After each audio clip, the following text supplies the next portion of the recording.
What's going on, everybody? We have the set 9.5 patch notes. This is Horizon Bound. We're going to be going over all the changes and what we think so far. So we did a preview earlier on. I'll leave a card up here for those who are curious about that. But they've been doing a lot of changes since that video. So we're going to go through all those right now, and I'll let you know my thoughts about them along the way. So first things first, we have the past rewards. This is going to be the battle pass. We got 4 new arenas. 3 of them are skins. We got a bunch of new little legends, treasure tokens, emotes, shards, and booms, all of which you can get from the battle pass. And we can take a look at the maps over here. But skipping down a little bit, we also have Chibi Aurelia. I've seen some of this on the PBE so far. Pretty decent, at least from what I've been seeing so far from whatever they've been releasing and from some of the videos that they have on their social media. So next up, we have Knife Pup. I think this one's actually pretty decent. I'm still gonna use the Bun because I kind of have to, you know. If I didn't use the Bun, then something's kind of wrong with the game. The next one is this Wolf. I like the first one a little bit more, but I think some of the skins, maybe like this one down here, probably the coolest one there. Rank rewards. So every time a new set comes, we get a reward based on our rank. So you get like a little emote depending on what rank you finished in like the normal game mode, what you finished in double up, and what you finished in hyper roll as well. So those are all there. I guess this is kind of the a Jack Teemo and a Jack Devil Teemo high-fiving each other or whatever they're doing. This is actually like, I wish I did not see this in my eyes right now. But yeah, so there's going to be a soft reset because every time there's a 0.5 set, there's going to be a soft reset, and then you just go down like a couple of tiers. So for example, if you're gold 2, you'll be in silver 2, and then everyone master plus will be diamond 4, and then you get 5 provisional matches where you don't lose any LP, and you get like a ton if you win. So obviously pretty important, but like don't sweat too much about it. If you like get unlucky in the first ones, you always get the LP back later on, as long as you play to like your regular playing strength or whatever. So onto the system changes. So lots of different things have changed. So we're gonna go over the traits first. So they're changing the definitions for like prismatic and stuff. So you can expect it to be unusually powerful and hard to hit. Otherwise, it may simply be another level of gold trait power. So what I've been noticing is that a lot of the icons have been looking a little weird on the PBE server based on like whether they're a bronze trait, silver, gold, stuff like that. So I guess this is why, because I didn't really hear an explanation of it before. But the following traits are now prismatic: 6 Piltover, 9 Bilgewater, 9 Demacia, 9 Ionia, 9 Noxus, and 9 Shurima. And then after that, the following have been changed from prismatic to gold: 8 Bastion, 8 Challenger, 8 Invoker, Sorks, Void, Gunner, Vanquisher, Zon, Strategist, Ixtal, and Targon. So you have to get something completely ridiculous, probably like a +2 to get these unlocked. Or maybe the actual categorization is like all the 9 traits plus like the cash out trait are going to be prismatic from now on, and then everything else that's like 8 or below, non-cash out, is probably just going to be gold, even if it's like the deepest trait.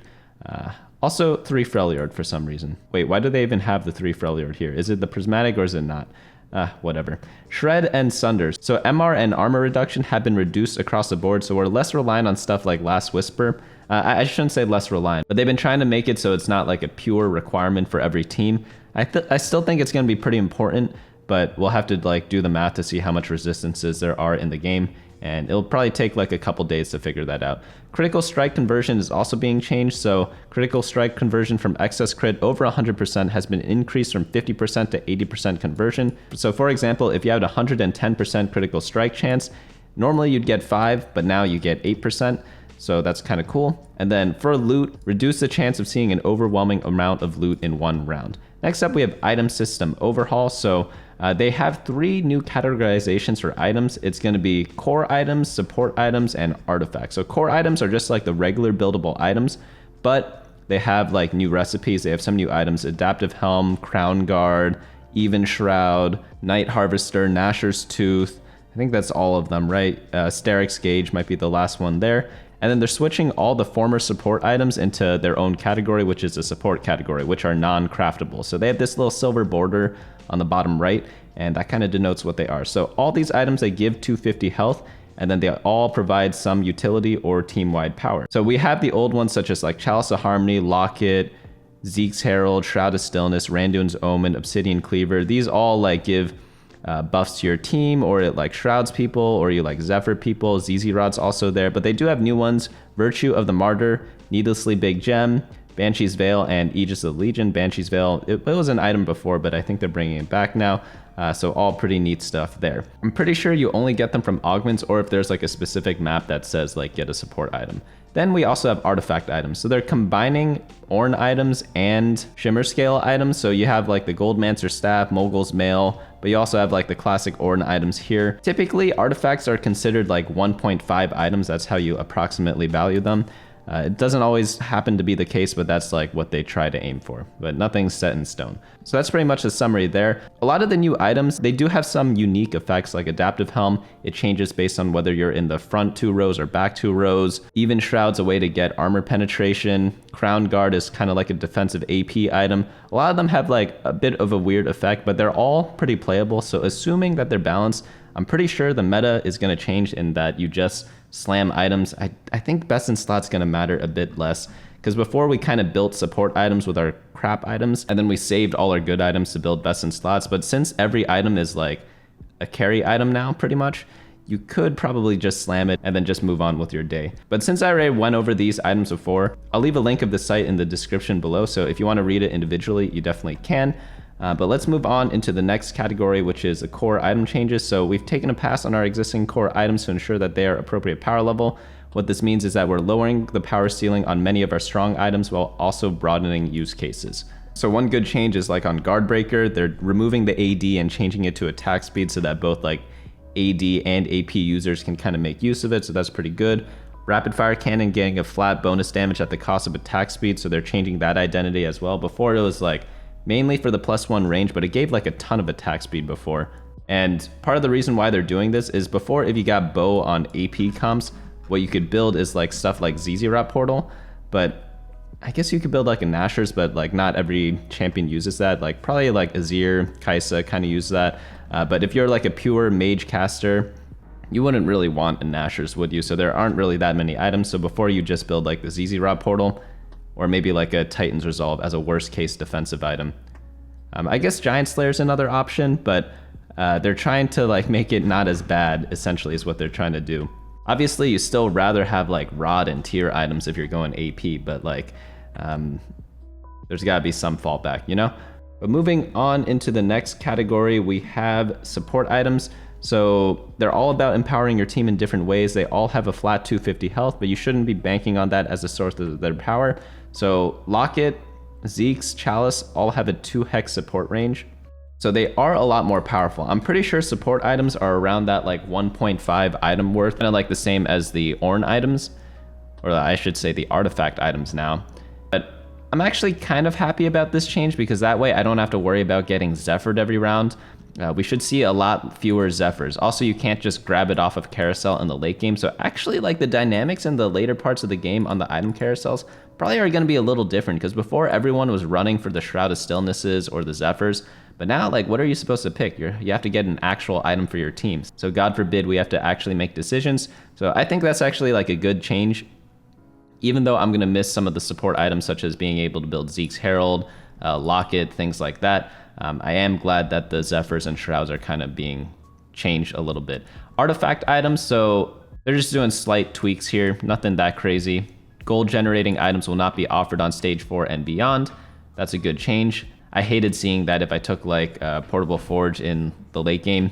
It's really rare that that happens, but I think that has happened before. And then I see Collector, and I don't know if it's actually bad at that stage, but it just feels kind of weird, you know? And I guess they're also like removing Ornn items versus Shimmer Scale items and just keeping it in one category, calling them artifacts. So I'm guessing like some of the augments are going to be changed based around that.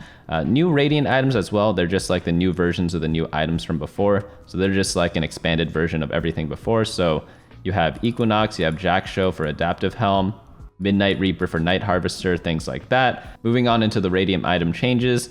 We're taking a pass on our Radiant items to ensure that each has the chance to shine radiantly so. Most of these are generally stat checks because a lot of times players just take whatever item is like most core for their champion, and that changes a little bit. Whenever you like pick Radiant items, there's really not a better way other than stat checking. It's a little bit unfortunate in that way, but there's always one that's like really, really good. It was ZZ Portal for like a long time, but they removed that and they nerfed it a while back. So we'll just have to wait and see, or at least I'm going to wait and see based on the data to see which one of those really stands out. And then sometimes some of them are like really bad. For example, a lot of the flexible ones I believe like Titan's Vow before in last set, and I think it was like Hand of Justice, were both like really low performers, but people always took them just because it fits in kind of every comp. But I'm not sure if they like changed them since I last checked. But let's move on into the large changes. So third-party partners, if you want like extra info, just like check them out. But I will be updating the meta snapshot as I always do on Fridays, so definitely check that out at bunnymuffins.lol/meta when it does come out. And I'll probably be doing a lot of other set 9.5 guides, both on this channel and on the website, so definitely check that out as well. So those not bound for New Horizons. So they are going to be getting rid of a few units. So they're getting rid of Shadow Owls, Yordles, and Deadeye. So Maokai, Tristana, Viego, Kled, Teemo Zed, Akshan, Garen, Kalista, Lissandra, Gwen, Lux, Urgot, Yasuo, Zeri, and Senna. I'm really sad about Shadow Owls. I thought it was one of the cooler traits that they kind of introduced, and it was a lot different from some of the ones we've seen in the past. Also, Yordles, I feel like Kled only had his time for like one patch, and Teemo kind of like never throughout most of the set. So I was kind of disappointed that we didn't get to try them out more. Viego, there's a lot of lost potential there, but it is what it is. So moving on into the traits, there's some big picture changes that they're kind of making. So just because they existed in the previous set doesn't mean they're going to be the same. Bastion's getting nerfed because Shred and Sunder got nerfed. Darken is now a 2-piece trait. They no longer like respawns Aatrox. And essentially you get both Naafiri and Aatrox. You get like, it's kind of a way to allow Naafiri 2-cost reroll to scale into the late game. But I think Aatrox is definitely weaker because he doesn't get the whole like respawn thing as he did before. There's also no more randomness with Demacia. Each elite will get a radium item that's exclusively for them. So I believe that's like Giant Slayer for Kayle, Bloodthirster for Fiora. Honestly, I forgot most of them, but they're generally like either really, really good or the best in slot. I have a list of them somewhere. Let me find it. Kayle gets Giant Slayer, Fiora gets Sterix Gauge, Jarvan gets Warmogs, Galio gets Redemption. There might be one or two other Demacias I'm missing right now, but obviously like when I do a guide on like the Demacia units, I'll put them in there. Rogue Bleeds now apply from abilities and auto attacks. They won't stack, but they'll be refreshed for additional damage instances. Changing Shurima, this one's super important, 2-4-6-9. So as I was playing on the PBE, I was always trying to go for 3 Shurima, and I would often forego playing Shurima because I'm like, oh, I need 3 of them, when I really could have just had 2 of them. So make sure you know that change as well. 2 Zonites are leaving and only one's taking their place, so they've made some adjustments to it. Also, the new Zon is Silco, which is more of like a caster than like a DPS. So they're changing the way Overcharge works for your chem mods at 4, and you also receive 5 different chem mods at 6 Zon, with chem mods being more readily available to Overcharge thanks to the new tech Silco has brought to the trait. We've had to do a bit of rebalancing. So let's see if they like go over the details here. They also changed Freljord. Freljord is now 2 and 3 trait, 8% max health true damage, and enemies are 30% shredded and sundered for 10 seconds. 3 Freljord is 15%, and they're also stunned. Invoker now has an 8-piece. All units gain an additional 40 AP and 40 mana every 3 seconds. Oh, that's a lot. There are a lot of new invokers though. I think it's like Milio and someone else. Noxus is now a 3-5-7-9. That's pretty important too for all the breakpoints. But let's look at Zon because I was most interested in that one. So at 4 Zon, you gain 2 chem mods, and this is being changed to 2 chem mods and they overcharge. And at 6, they get 5 and they overcharge. And then Zon's adaptive implant overcharge stats is being changed from 60 to 50. Hexo Exoskeleton is reworked.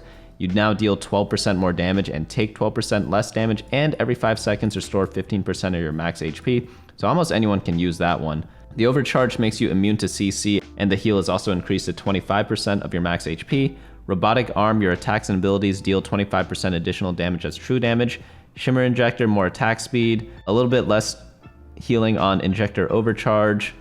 The attack speed bonus is a little less. Unstable Chem Tank is being changed a bit. And then they're reworking Virulent Bioware, so for 3 seconds after casting your abilities, plague the enemies you damage, causing them and enemies within 1 hex to take 18% more damage for 5 seconds. So obviously this is going to be incredible on Silco, because he pretty much covers the whole board with his ability. And then Plague Duration, it increases to 10 seconds and deals 3.5% max HP damage per second if it's overcharged. So that's pretty wild.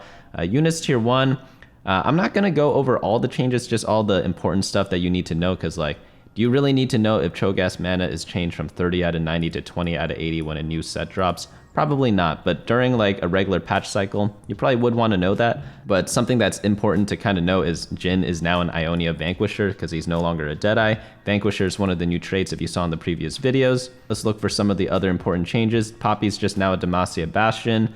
What else? Tier 2, Ashe is now a Freljord Vanquisher.